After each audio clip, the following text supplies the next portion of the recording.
on August 13th to 14th.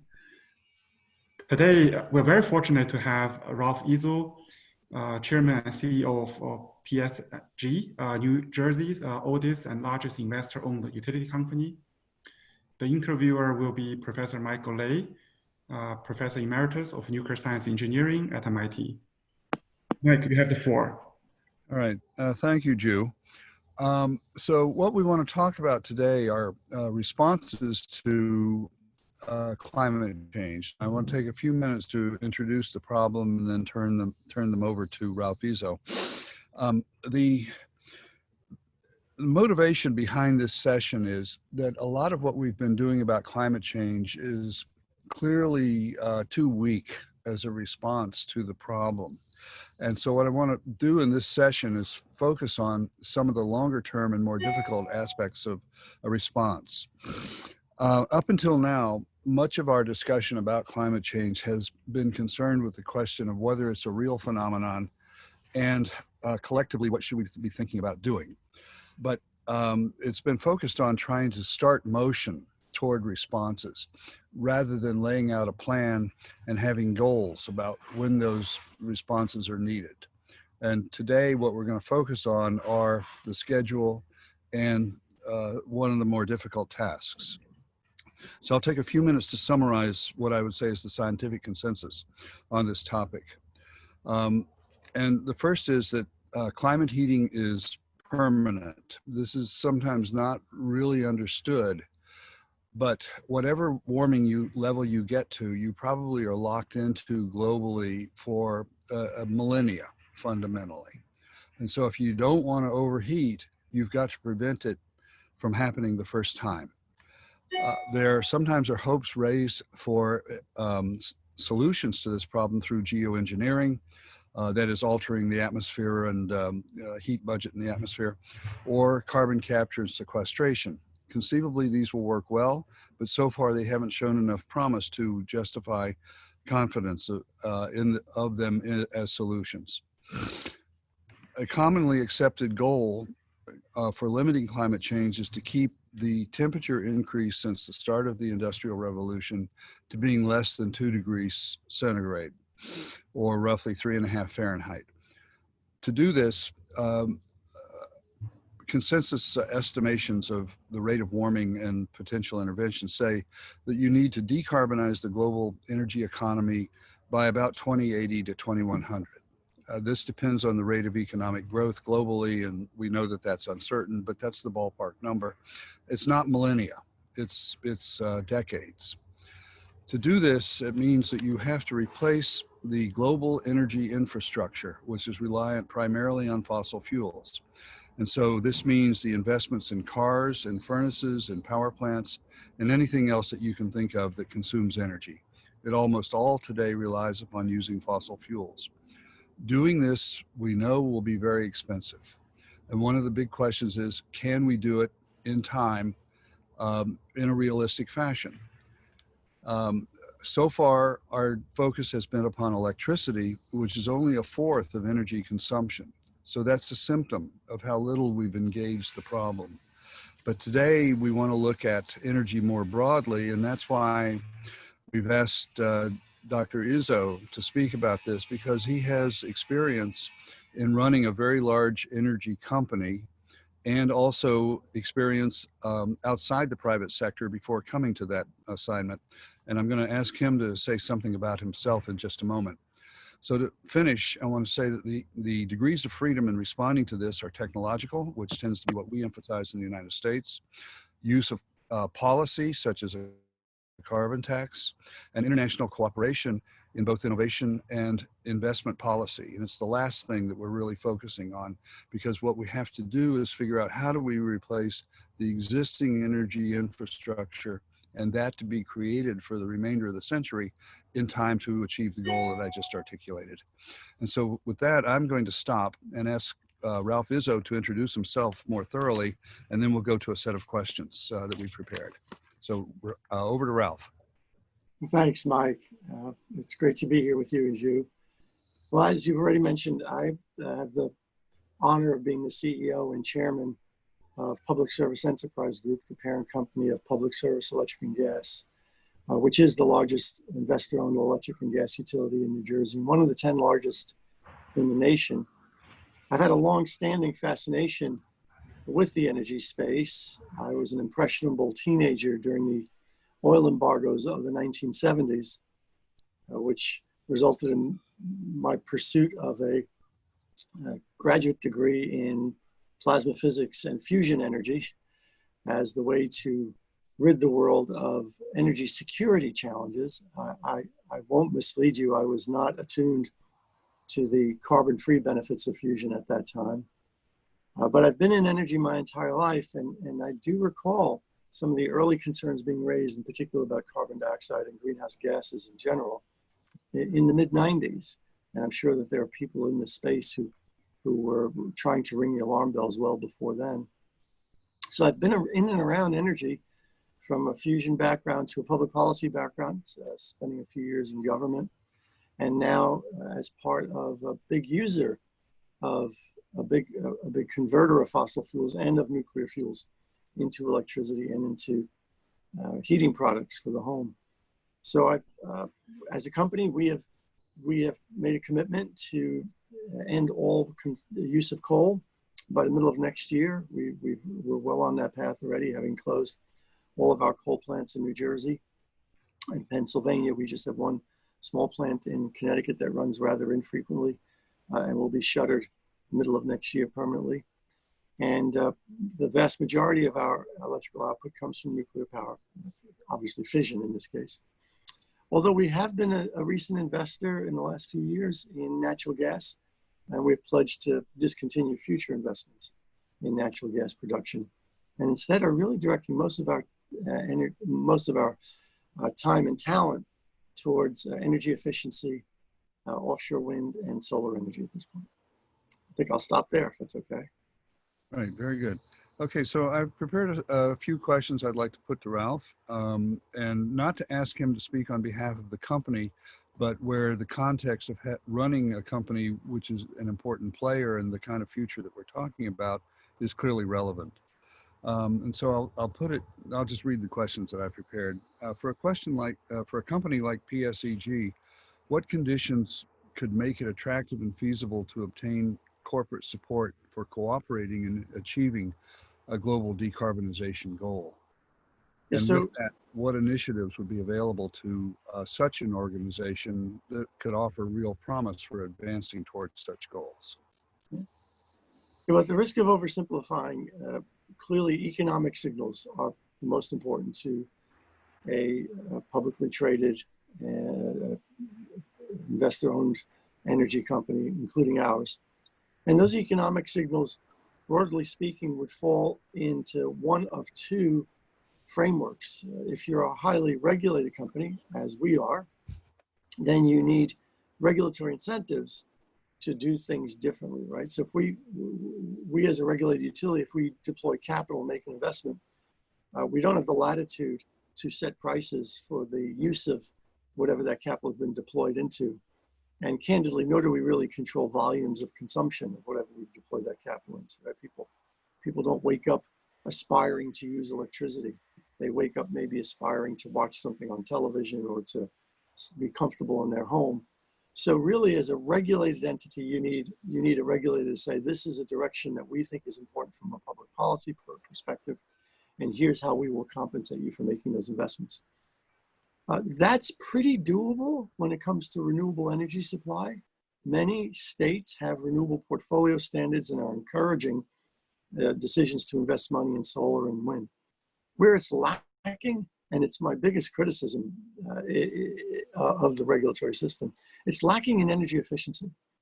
There's this mistaken belief that the market can function well, and since energy efficiency investments are not necessarily natural monopoly investments. I mean, people are free to put LED bulbs in their house. They're free to get programmable thermostats. There are clear studies that point out the limitations in the market that drive people to do that at anywhere near the levels that are economically efficient to do. And we won't go into that in great detail. So one would be to simply say to regulated entities, we want you to put more money in energy efficiency, and here's how we'll compensate you.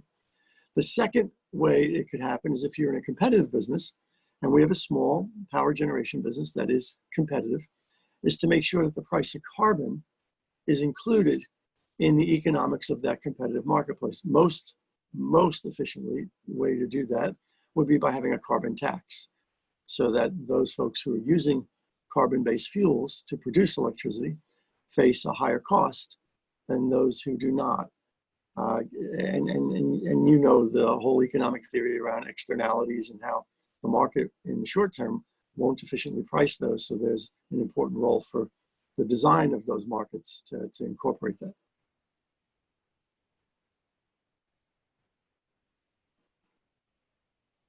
Mike, you are muted.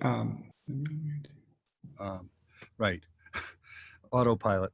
I want to move to a related question, which is what conditions in American society and within a marketplace such as that served by PSEG could make it broadly attractive to achieve cooperation in moving toward decarbonization goals? Yeah, so we've laid out a 5-point plan to achieve decarbonization, and it begins with putting a price on carbon. And that could be in a variety of different ways. I've already mentioned a carbon tax. Another way is by having what was done quite successfully for acid rain related pollutants, a cap and trade system. But as long as you get consumers and suppliers to recognize that there's a cost associated with emitting greenhouse gases in some way, shape, or form, that would be step one. That would then signal what are wise consumption decisions and what are wise production decisions. And we think if you did that, what you'd find is that step number two would be very efficient deployment of renewable technology in those places where that particular renewable technology makes sense. So for example, New Jersey understandably prides itself on being a leading state with solar energy. It makes no economic sense for New Jersey to be a leading state with solar energy. We don't have the land, so most of our installations are rooftop. And as a result, people are paying literally 10 times more for renewable energy from rooftop solar than they are for any other conventional energy supply. Now, it gets better for New Jersey with offshore wind. Then they'll only be paying 2 or 3 times more, which is a lot smarter than 10 times more, obviously. But a price on carbon will give people signals as to what regions of the country it makes sense to do certain things and what regions in the country it doesn't make sense to do things. The third step after investing in renewables is to make sure we preserve our existing nuclear plants. These are the least cost sources of carbon-free energy we have today. They may have been expensive when they were built. They may have cost money to refurbish, but the fact of the matter is that any wise economic decision focuses on going forward costs, and keeping those nuclear plants alive is cheaper than anything else we can do. Fourth area is something I mentioned already as well, is energy efficiency. There are so many inexpensive energy efficiency actions that consumers can take, or that utilities can be mandated to take on behalf of their customers. And lastly, we need to electrify the economy. In the United States today, the #1 source of carbon emissions is no longer the power sector, it's transportation. So we need to think about electric transportation. We need to think about electric industrial processes. We need to think about electrical processes replacing carbon-based processes in homes once we've converted the power supply, of course, to a less carbon-intensive one. So those are the 5 steps: price on carbon, preserve nuclear, invest in renewables where it makes sense, focus on energy efficiency, and then as you've cleaned up the electric supply stack, electrify the entire economy, beginning with transportation. Yeah, I want to add a comment concerning your last point about electrification of the energy economy. And that is to note, and this is a comment from a recent seminar that I was involved in last summer, that the degree to which other places in the world are moving in that direction, such as especially in Western Europe, is much stronger than we see in the United States. So maybe that signal is being picked up in some places. What I'd like to move to now is, what is your evaluation of the most important factors affecting the degree to which international decarbonization can be feasibly achieved? Well, so clearly the complexity of developing versus developed nations is what's going to be the #1 obstacle to overcome, right? This sense, not unjustified, that, well, gee, you developed nations have already damaged the world in which we live, per your point, Mike, right? That once we start achieving some warming, it will take a millennia to realize any sort of restorative powers that Mother Nature has in play. And candidly, a lot of the greener technologies are more expensive than coal-fired power or natural gas-fired power, but particularly coal. So if you're a growing economy and you can't afford the things that the developed world can, how do you come to some political solution there? And it really will have to do with tariff policies that are substitutes for the lower cost fuels that are used by some versus others. And the one just will need to be careful that those tariff policies don't become so distorted that A, it keeps the developing world from developing, and B, it creates some economic inefficiencies, because there are really, notwithstanding the fact that climate change in my mind is the #1 issue the world faces, there are other issues that the world faces, economic disparities, social justice issues and things of that sort. So simply allowing a developing nation to burn coal because it's less expensive, but then to equate the carbon cost of that in some sort of international trade tariff is probably not an optimal outcome. You know, people have been at this for a while, yet the Paris Accords don't get us where we need to be. I think there are only 2 nations that are not signatories to the Paris Accord, Iran and the United States. Somebody can fact check that. I'm not 100% certain that's the case. That's insane, right? I mean, so it will probably be a case, Mike, that that we as the developed world will have to accept half a loaf when offered, as opposed to holding out for a whole loaf. But at this point, not being a signatory to the Paris Accords, I don't know what position we're in to exert some moral leadership on the part of the developing world, which is the most rapidly growing contributor to greenhouse gases, although they're not the #1 at present contributor to overall greenhouse gases. Yeah, I also want to re-emphasize a point that you made implicitly, which is having to do with the intergenerational justice arguments that are offered by developing countries. And that is, if the wealthy countries don't make it feasible or attractive to them to move in the desired direction, in many cases, we can probably expect that they won't. And you've alluded to that indirectly. But that's a very important implication of your answer, I think. Okay. Then the last question I want to raise is, what institutional, social, and governmental policies would you suggest be emphasized in pursuing these goals? Well, you know, it merits being repeated, and I apologize for repeating it, but it's so important. We need to price into the economy the externalities associated with climate change, right? I mean, the market is a very efficient allocator of resources in the near term. But the further out in time one goes, and the more distributed the impacts of market decisions are, the less efficient it is at pricing those realities in. So a consumer in New Jersey really has no way of understanding the impacts of devastating sea level rise in Indonesia and the socio-political upheaval that can create in Asia and what that means for a consumer here. We barely have the ability to figure out what the impacts are of sea level rise in Atlantic City, one of our resort towns. So that really is an important role of government to basically say, hey, this is what the science tells us the planet can tolerate in terms of parts per million of CO2 and other greenhouse gases, or equivalent parts per million of CO2. And then we are going to set these standards, much like government does in a variety of other pollutants, and then let the market decide what the best way is to achieve that. And the market becomes really efficient at coming up with all sorts of creative outcomes. So that would be the near-term solution that would be most important. The longer term, and I don't mean to be pandering to an academic audience, is clearly research and development funds. We need investment in material science to come up with more efficient means of converting sunlight into electricity.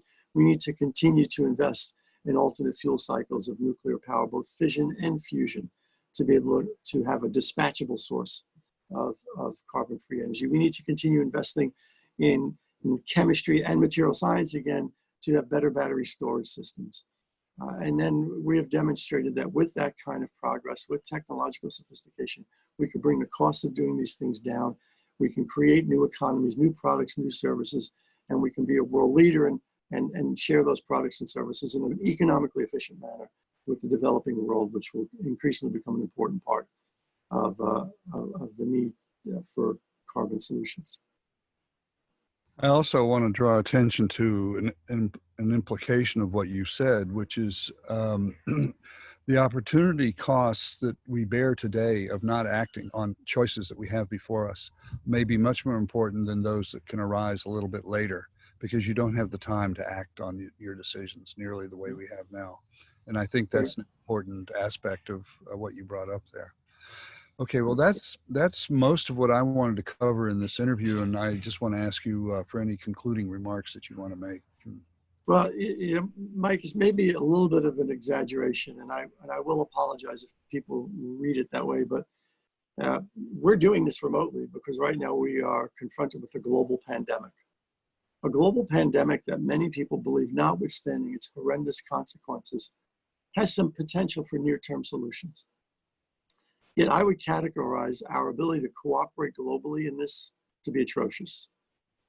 Take that as a modest opportunity to learn and extrapolate that to the complexity of global climate change and the kind of global cooperation that will be needed for the types of economic and social and political dislocations that climate change can bring about. And if we've done such a poor job with COVID-19, think about the complexity of climate change and the incredible importance of making sure we don't get to that point to demonstrate firsthand how bad we are at cooperating with each other, at solving a problem that we really need to avoid to begin with. So I'm hopeful that the newspaper headlines, which are so important to focus on where they're focused nowadays, don't mask, but in fact give credence to the importance of doing something about climate change today. And we've put forth, as I said before, a 5-point program as a way to start here in the United States and certainly here in New Jersey, and hopefully people will listen. Thanks again for the opportunity to share those thoughts with you. Well, thank you for your thoughts, and I hope that it's useful to the audience, and we'll conclude at this point. Thank you for this wonderful interview, Ralph, and thanks, Mike. This is great. Thank you. Thank you both. So Ju, for next steps, what will happen to what you've recorded now? Oh, I think there he is. Well, let me stop recording. Yeah, so I will share the recording with everyone, and you can check. I think it went very well, and you can check if anything needs to be edited out. But I don't think so. It really went very well.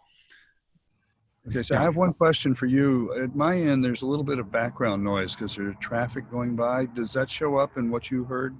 It's very little. I mean, there's a little bit. It really doesn't matter, I think. Okay, great. Anyway, you'll find a way to edit that if it's a problem. Okay, Ralph, do you have any last comments? No, thanks again for the opportunity. You'll let me know when it's available, and it'll be great. Yeah.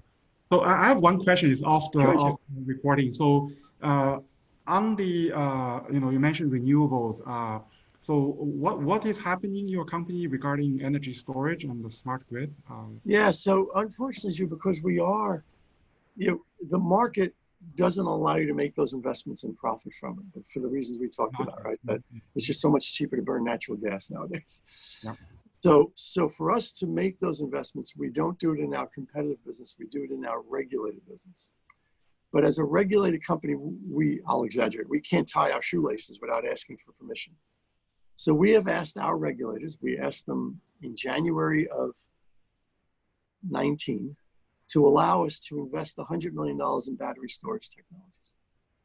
And we're still waiting for their